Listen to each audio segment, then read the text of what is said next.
बिस्मिल्लाहिर्रहमानिर्रहीम अस्सलाम वालेकुम। इमरान खान ने खलबली मचा दी है ये कह कर के अगली ऑडियो कौन सी लीक होने वाली है। जैसे इमरान खान ने बताया मरियम की एक ऑडियो लीक होने वाली है जिसमें वो नवाज शरीफ को कह रही है कि इमरान खान को मनाहल करवाने जा रही है चीफ इलेक्शन कमिश्नर की जानिब से। उसके बाद से खलबली मच गई। आपको डायरेक्टली लेकर चलते हैं नजम सेठी के पास। आप जरा आवाज सुनिएगा। नजम सेठी के हलक में आवाज फंसी हुई है और वो बंदा बता रहा है कि इमरान खान के एक हमदर्द ने प्राइम मिनिस्टर हाउस से सारी ऑडियो का डाटा लीक करके इमरान खान को पहले ही ऑडियो पहुंचा दी है और इमरान खान मुतमईन बैठे हैं क्योंकि वो जीतने जा रहे हैं। उनको पता ही चल गया है अगली ऑडियो कौन सी लीक होने वाली है। ये क्या सूरत हाल है, ये ज़रा नजम सेठी की गुफ्तगू सुनिए और उसके बाद नून लीग के हलकों में जो तकलीफ जारी है आप उसका अंदाज़ा लगा लें। क्योंकि नजम सेठी कह रहा है कि इमरान खान पाकिस्तान के सबसे ताकतवर बन चुके हैं क्योंकि उनकी इतनी पावर है कि वो कहीं से भी डाटा लीक करवा सकते हैं। ज़रा सुनिए गुफ्तगू। बहुत सारे सवालात खड़े कर दिए हैं। वो है ऑडियो लीक का मामला। ये ऑडियो लीक का मामला कोई फ़ोन टैप नहीं किया हुआ, कोई व्हाट्सएप हैक नहीं किया हुआ, बल्कि ये वो ऑडियो लीक है जो आपस में गुफ्तगू हुई है और वज़ीर आज़म हाउस के अंदर की ऑडियो लीक हुई है। बल्कि इससे भी बड़ी चीज़ ये है कि वही तमाम ऑडियोज़ यानी 100 घंटे से ऊपर की ऑडियोज़ एक डार्क मुबैना डार्क वेबसाइट पर भी मौजूद है और उसे कुछ पैसों के एवज ज़ाहिर है बेचा जा रहा है, बिड किया जा रहा है। इसने बहुत सारे सवालात खड़े कर दिए हैं। पहला सवाल तो ये है कि ये ऑडियो लीक की किसने है, कैसे हुई है, किसके पास अथॉरिटी है, और इस ऑडियो लीक से मज़ीद बहुत ज़्यादा थ्रेट्स जो है वो शुरू हो गए हैं। तो आपका इस पर क्या तज्जिया है? ये जो ऑडियो लीक हुई है और ये डार्क वेब पर होना कितना अनफॉर्चुनेट है? फरवा ऐसे है कि पहला सवाल आपका ये है कि ये कैसे हुई, और उसके बाद सवाल खड़े होते हैं कि किसके पास है ये इसका मसवदा और क्यों इसको इस स्टेज पे लीक किया जा रहा है और किसके ख़िलाफ़ ये पूरी मुहिम चलाई जा रही है।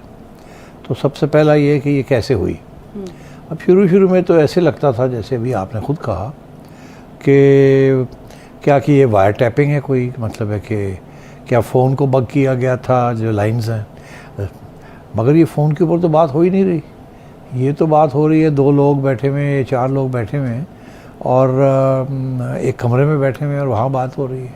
जो सबसे पहली वाली आई है शहबाज शरीफ साहब, काबीना के कुछ लोग हैं, तो आज़म तारा साहब भी हैं उसमें और भी दीगर लोग हैं। तो ये तो कोई टेलीफोन के ऊपर तो बात नहीं हो रही ना। तो ये तो नहीं हो सकता कि ये टेलीफोन बगिंग हुई है उस तरीके से। फिर दूसरी बात ये है कि अगर टेलीफोन की भी होती तो ग्रीन लाइन पे होती। ग्रीन लाइन सीक्रेट लाइन होती है जो कि प्राइम मिनिस्टर साहब के दफ्तर में होती है और सब मिनिस्टर्स के घरों में भी होती है और दफ्तरों में भी होती है और वो इनक्रिप्टेड होती है। और जब आप एक दूसरे के साथ ग्रीन लाइन पे बात करते हैं तो वो टैप नहीं हो सकती। तो ये वो भी नहीं है क्योंकि ये तो किसी कमरे में बैठे हुए हैं। तो फिर इसका ये मतलब है कि उस कमरे के अंदर कोई बग था जो कि ये सारी ट्रांसमिशन कर रहा था। मगर प्राइम मिनिस्टर हाउस के अंदर तो हर हफ्ता 10 दिन 15 दिन के बाद आईबी की टीम आती है और वो डिबगिंग करती है। सब जगह पे जाती है वो ले के मशीनें कि यहाँ कोई आके बग तो नहीं लगा गया। और ये तो ऐसे लगता है कि जैसे यहाँ शहबाज शरीफ साहब बैठे हुए हैं, यहाँ उनके सेक्रेटरी साहब बैठे हुए हैं जिनके साथ शायद वो बात कर रहे हैं और यहाँ वो बग पड़ा है। तो ऐसे तो नहीं है कि वहाँ उनके जो छोटा सा दफ्तर है जहाँ वो सारी गुफ्तगू करते हैं, लोगों को मिलते हैं, वहाँ किसी फूल के अंदर या ऐसी कोई चीज़ है, वो तो आईबी चेक करती है। तो ये भी नहीं है कि वहाँ कोई बग पड़ा हुआ है छोटा सा जो कि या दीवार में है कहीं या पेंटिंग या के किसी एसी के डक्ट में हाँ या किसी एसी की डक्ट में। वो तो आईबी आती है, आईबी आके मशीनों के साथ करती है। जैसे ही कहीं बग होता है जो ट्रांसमिट कर रहा होता है तो उस वक्त आईबी जो है उसी वक्त तो एक उनको बीप बीप बीप आनी शुरू हो जाती है। तो ये अगर ऐसी बात है तो आईबी ने तो चेक किया है, ऐसी चीज़ नहीं है। तो ये सोचना कि किसी एजेंसी ने वहाँ बग रखा हुआ है प्राइम मिनिस्टर के दफ्तर में या उस कमरे में, ये भी नहीं है। तो फिर ये है क्या, कैसे ये चीज़ बनी, बाहर गई और फिर कहीं रिकॉर्डिंग जो है वो महफूज की गई, रिकॉर्ड किया गया और वहाँ से फिर खान साहब के हवाले की गई। तो ये सवाल खड़ा होता है। तो अब मैंने थोड़ी सी एज़ यूजुअल चिड़िया को भेजा। आपकी चिड़िया की खबर आने वाली। मैंने कहा जाओ यार ISI हेडक्वार्टर जाओ, आईबी हेडक्वार्टर जाओ, पता करो वो की सोचते मैंने। तो पता ये चला है कि आपको हैरानी होगी और नहीं भी होनी चाहिए, कल्प्रिट यहाँ से लोकेशन ट्रेस करके? ये फ़ोन पड़ा हुआ है शहबाज शरीफ साहब का, ठीक है, बिल्कुल। फ़ोन से इसके अंदर माइक्रोफोन है जिससे आप बात करते हैं, बिल्कुल। जिससे सिरी भी सुनता है। हेलो सिरी, हाय सिरी होता है ना, अभी मैंने किया वो आ जाएगा सिरी। तो सुन रहे हैं ना, ये फ़ोन सारा वक्त सुन रहा होता है, स्मार्टफोन, ठीक। तो अगर सुन रहा है तो क्या ये मुमकिन है कि ट्रांसमिशन भी कर सकता है ये आपकी इजाज़त के बगैर? मगर आपकी इजाज़त तो ये ट्रांसमिशन नहीं कर सकता, क्योंकि आप व्हाट्सएप के ऊपर जब बात करते हैं तो जाता है ना वो, एग्जैक्टली, ठीक है। तो फिर एक तरफ तो माइक्रोफोन यहाँ है, बग इसके अंदर है, हर फोन स्मार्टफोन के अंदर एक बग है, मगर वो बग है जो कि सुन रहा है मगर शायद वो आगे नहीं भेज सकता। लेकिन अगर वो होता तो एप्पल को बताना पड़ता कि ये है इसमें, वो नहीं, लॉ अलाउ नहीं करता, क्रेडिबिलिटी पे सवाल आ जाता नहीं, प्लस ट्रांसमिशन अलाउड नहीं है अंडर लॉ। तो फिर ये चक्कर क्या है? फिर ये कैसे तो हुआ? चक्कर ये मैं आपको बताता हूँ। चक्कर ये है कि इस फ़ोन के अंदर माइक्रोफोन है, इसके अंदर एक बग इसके अंदर आ गया है। एक सॉफ्टवेयर के ज़रिए इस फ़ोन के अंदर, इस फ़ोन के जो बंदा है जिसका ये फ़ोन है, उसको या कोई ईमेल आई है, या उसको कोई वॉइस मैसेज आई है, या उसको कोई एसएमएस आया है, उसने उसको क्लिक किया है कि सुनने के लिए क्या है। उसके अंदर एक बग था, और बग जो है वो सीधा गया है माइक्रोफोन के सॉफ्टवेयर के अंदर, और उस माइक्रोफोन को उसने ट्रांसमीटर बना दिया कि माइक्रोफोन का माइक्रोफोन मगर ट्रांसमीटर का ट्रांसमीटर। अब मैं ये आपको इसलिए कह रहा हूँ because this is exactly how bugging takes place. ये आपका phone is the most dangerous thing that you can carry, just as it is the most helpful. यानी आपका मतलब है कि शहबाज शरीफ साहब हर ऑडियो में मौजूद हैं, तो शहबाज शरीफ साहब का फ़ोन हो सकता है? शहबाज शरीफ साहब का या सेक्रेटरी साहब का, यहाँ वहाँ जो लोग बैठे हुए हैं, किसी के एक फ़ोन के अंदर या दो फ़ोन के अंदर वो उसका माइक्रोफोन एक्टिवेट हुआ है, और वो किसी सॉफ्टवेयर के ज़रिए उसको एक्टिवेट किया गया। और जब चाहते हैं, जिन लोगों ने वो बग फेंका है, वो जब चाहते हैं तो उसको एक्सेस कर लेते हैं वाईफाई से, वायरलेस से, सैटेलाइट से, और उससे फिर जो भी आपने ट्रांसमिट कराना होता है बटन दबाते हैं तो वो ट्रांसमिशन शुरू कर देता है। तो ये वहाँ पड़ा हुआ है या आपकी जेब में पड़ा हुआ है, ये सब सुन तो सब कुछ रहा है, अभी भी हमारी बात सुन रहा है ये, ठीक है ना। तो जब वो सुन रहा है तो सवाल ये आया कि आगे कैसे भेजेगा।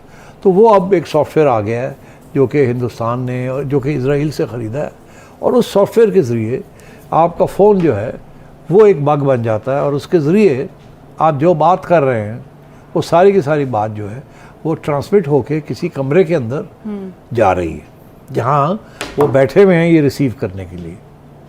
जब ये वहाँ जाती है तो वहाँ रिकॉर्डिंग हो जाती है, ठीक है। जब रिकॉर्डिंग हो जाती है तो फाइल हो जाती है। अब मेरा ये ख्याल है कि जब ये JIT बनेगी तो पता यही चलेगा कि मसला टेलीफोन्स का है, टेलीफोन से ट्रांसमिशन हुई है, ट्रांसमिशन कहीं चली गई है। अगर तो किसी एजेंसी के हेडक्वार्टर्स गई है तो आपको JIT कुछ भी नहीं बताएगी, क्योंकि और अगर किसी बैरूनी मुल्क में या उनके बाशिंदे यहाँ बैठे हुए हैं या वो कर रहे हैं तो फिर वो आपको बताएगी या कि जी ये फ़ोन की वजह से ये हुआ है। सो पहली बात तो ये है कि अगर तो किसी एजेंसी के हेडक्वार्टर में गई है वो, तो फिर वहाँ से कैसे लीक हुई, बड़ा सवाल है, बड़ा सवाल है। सो पहले तो किस तरीके से हुई, फिर गई कहाँ। अगर तो किसी एजेंसी के पास गई है तो IB के पास अगर जाती तो IB में पहले ही IB इमरान खान के कंट्रोल में थी। तो अब सूरत हाल ये है कि उस वक़्त ये सारी फाइलिंग हो रही थी, चीज़ें सुनी जा रही थी, उसके बाद भी वो सिलसिला चलता रहा। तो वो सिलसिला जब चलता रहा तो वो सिलसिले में फाइलें बन गई हैं। अब किसी ने वहाँ डिलिबरेटली कॉपी की है, कोई PTI का दोस्त हमदर्द या चाहने वाला, जैसे स्नोडन ने अमेरिका की विकीलीक्स की फाइल्स कॉपी करके बाहर ले गया था, रिकॉर्ड में थी ना वहाँ। बिल्कुल इसी तरीके से यहाँ भी कोई किसी ने कॉपी करके, ये तो नून लीक्स लग रहा है, और बाहर नून लीक्स तो बाहर ले गया है। अब वो जो ले गया उसमें तो बहुत कुछ है। अब वो चुन चुन के वो चीज़ें खान साहब को दे रहे हैं कि नून लीग को अटैक किया जाए, उनको अंडरमाइन किया जाए। और ये खान साहब का जिसे कहते हैं ना साइबर वॉरफेयर, ये खान साहब का 5th जनरेशन वॉरफेयर खान साहब ने इस्तेमाल करके नून लीग के ऊपर और उन लोगों के ऊपर जो उनको सपोर्ट नहीं करते इस्टेब्लिशमेंट के अंदर, उनके ख़िलाफ़ चुन चुन के अब ये ऑडियो लीक्स आएंगे। अब मैं सिर्फ आपको एक बात बता दूं कि ये होता ऐसे ही है कि अंदर का कोई बंदा होता है जो ये ले जाता है और जाके आपके अपोनेंट्स को दे देता है। मैं आपको 2 हवाले दूंगा, फिर आप समझ जाएंगे कि ये कैसे हुआ। आपको याद है कि जब जस्टिस क़य्यूम बात कर रहे थे सैफुर रहमान साहब के साथ, सैफुर रहमान एहतसाब कमीशन के हेड थे और justice Qayyum Lahore high court के चीफ जस्टिस थे या सीनियर जज थे। मोहतरमा बेनज़ीर भुट्टो के बारे में बात हो रही थी। टेलीफोन टैप था, वो जिस एजेंसी ने किया था उसके रिकॉर्ड में वो सब कुछ था, ठीक। मगर 1 साल 2 साल 3 साल 4 साल लगे before that actually came out. तो हुआ क्या था, मैं आज आपको कहानी बता देता हूँ।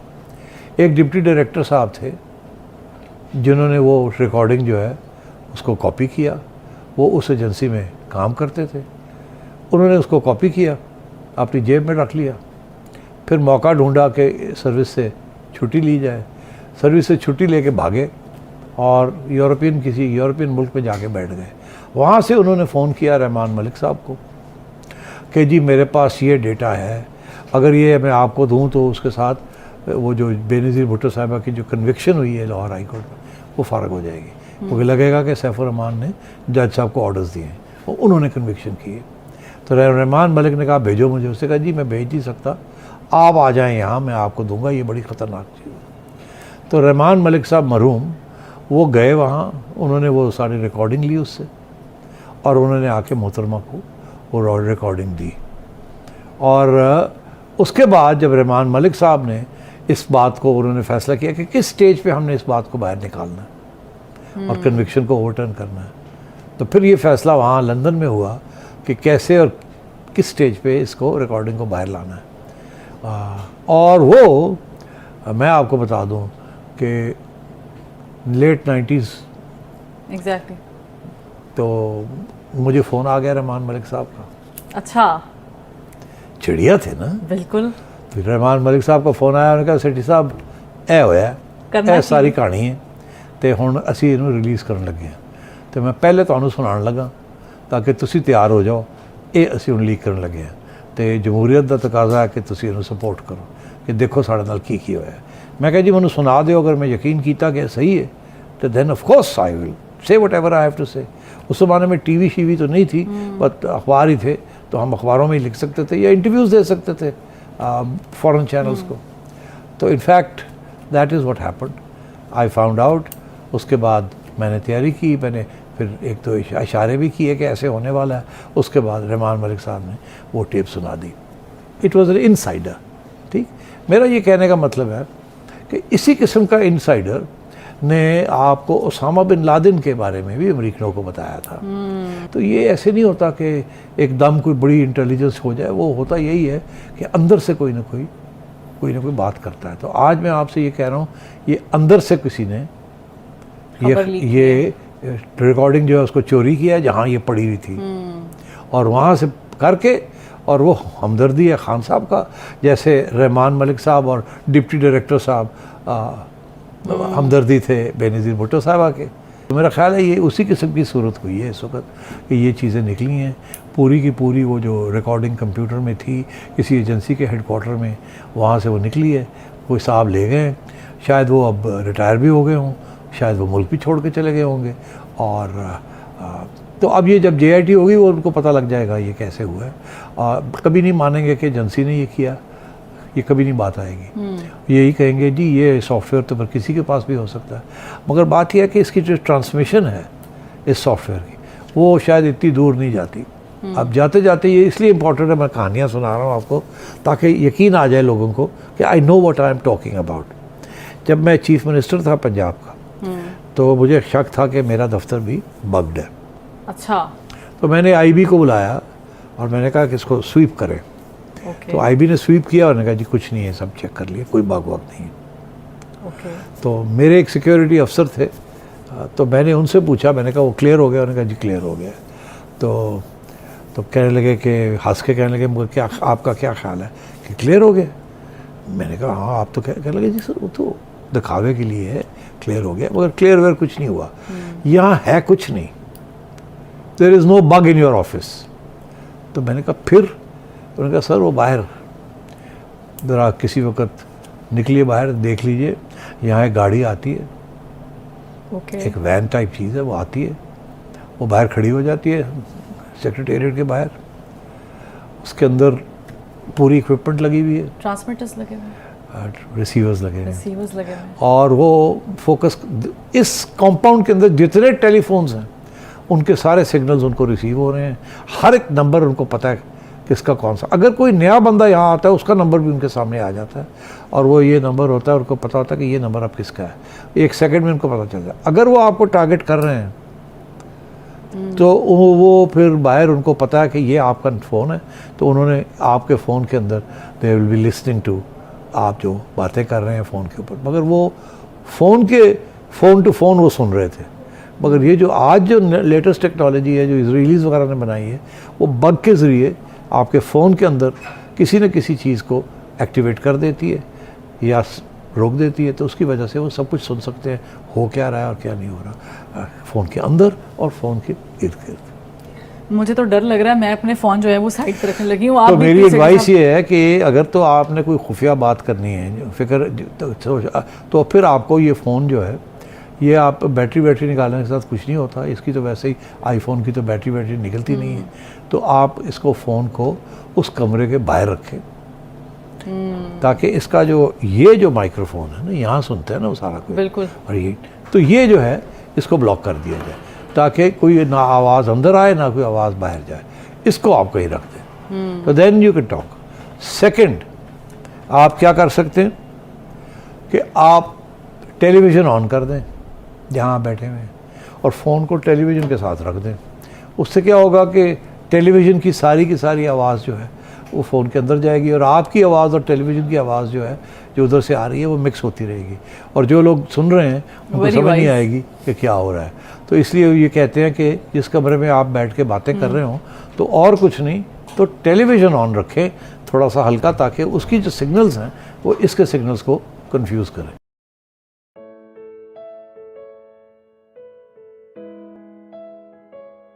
हकीकत टीवी को सब्सक्राइब करना मत भूलें, वीडियो को लाइक करें, शेयर करें और कमेंट सेक्शन में अपनी राय का इजहार ज़रूर करें।